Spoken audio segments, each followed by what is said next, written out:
Well, thank you for joining us, Cricket Australia Television here in Dhaka, and of course we're paying tribute to Steve Bernard, the outgoing Australian team manager. He's been managing Australian cricket team since 1998 to the present day. I'm going to pass over to Steve now and let him introduce his finest ODI team from 1998 to 2011. Steve, over to you. Thank you very much, Philip. I did pick a test side the other day, as you'd be aware. Not a bad team, I thought. Not everyone agrees with it. As I said, our coach disagreed in a few points when I told him. But not to worry, it's my team, no one else's, so this is where it is. I'm picking up one day side now for the last 13 years, and I have to say, another very difficult team to pick. I'm going to read it out in a moment, but I have to say I've left out some fantastic players. I know a lot of people will disagree with the team I've picked as a result of that, but that's bad luck. I might start off. Opening partnership of Gilchrist and Hayden. I don't think you can go past them. They have been outstanding, well, were outstanding for many, many years. Got us off to fantastic starts. They were damaging. They scored quickly. They put the other side under pressure, especially their bowlers early on. Won us many games. So they're there every time. Number 3 is our captain, Ricky Ponting.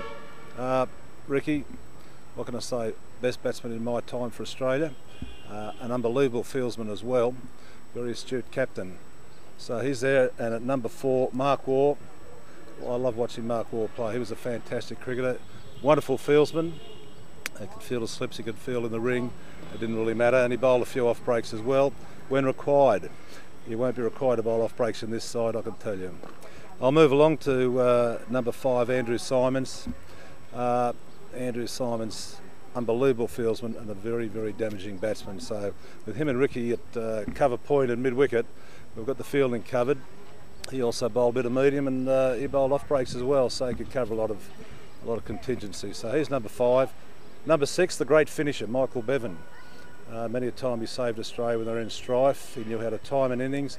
He had a computer in the brain there somewhere, just told him how many they needed just to keep it ticking along and close it off with great panache every time.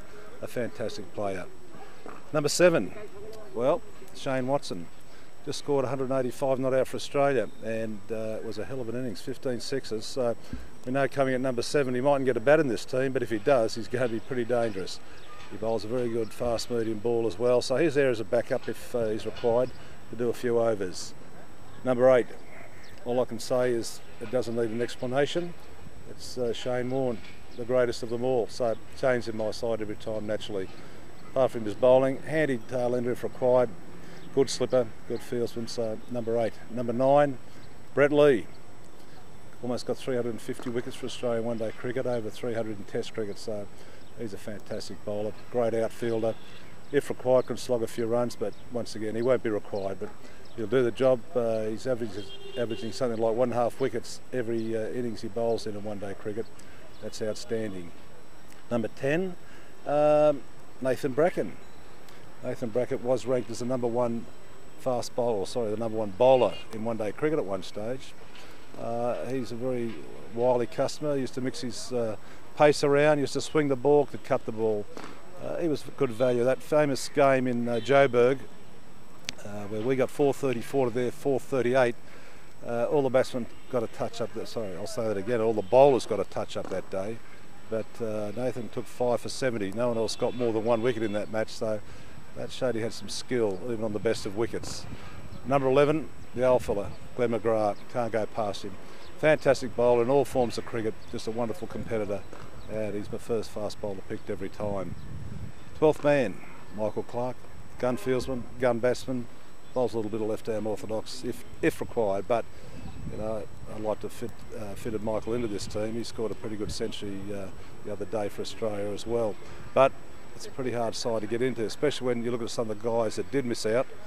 And I've got to say, this is where people will probably disagree with me, but I had Damian Martin as one of the honourable mentions for missing out. He was a fantastic cricketer. I loved watching him bat.